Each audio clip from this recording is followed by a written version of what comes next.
Gundert നിഘണ്ടു എഴുതി. ഗുണ്ടർട്ടിൻ്റെ സംഭാവന ഉദ്ദേശം എന്തായിരുന്നു? ബൈബിൾ മനസ്സിലാക്കിക്കാൻ വേണ്ടിയിട്ട് അല്ലേ?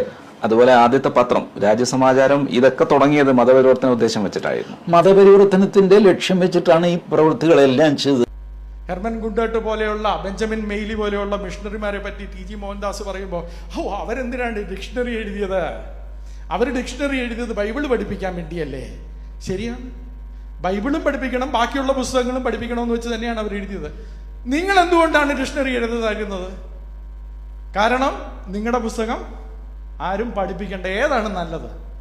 ശങ്കരാചാര്യര് അദ്ദേഹത്തിന്റെ ബ്രഹ്മസൂത്രെ പറഞ്ഞ് എന്തുകൊണ്ട് ശൂദ്രനെ പഠിപ്പിക്കാൻ കഴിയില്ല. നമുക്കറിയാം,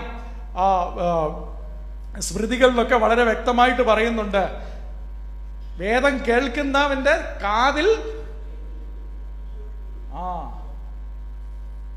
ഈയം ഒഴിക്കണം. ബൈബിളിൽ എന്താണ് പറയുന്നത്? വെളിപ്പാട് പുസ്തകത്തില് ഇത് വായിച്ച് കേൾപ്പിക്കുന്നവനും കേൾക്കുന്നവനും അനുഗ്രഹിക്കപ്പെട്ടവൻ.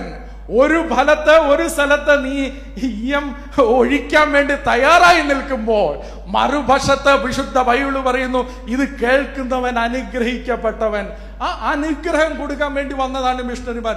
നിങ്ങളുടെ ശങ്കരാചാര്യരെക്കാൾ, ശുദ്രൻ പഠിക്കണ്ട എന്ന് പറഞ്ഞ ശങ്കരാചാര്യരെക്കാൾ എന്തുകൊണ്ടും 10 അടി മേളിൽ തന്നെയാണ് ഹെർമൻ ഗുണ്ടർട്ടിന്റെ സ്ഥാനം. അല്ലെന്ന് തെളിയിക്കാൻ ടി.ജി. മോഹൻദാസ് സാറിന് കഴിയുമോ? ബൈബിള് പഠിപ്പിച്ചെന്നുള്ളതൊരു അനുഗ്രഹമല്ലേ? നിങ്ങൾ വേദം പഠിപ്പിക്കാതിരുന്നത് ഞങ്ങളുടെ പ്രശ്നം.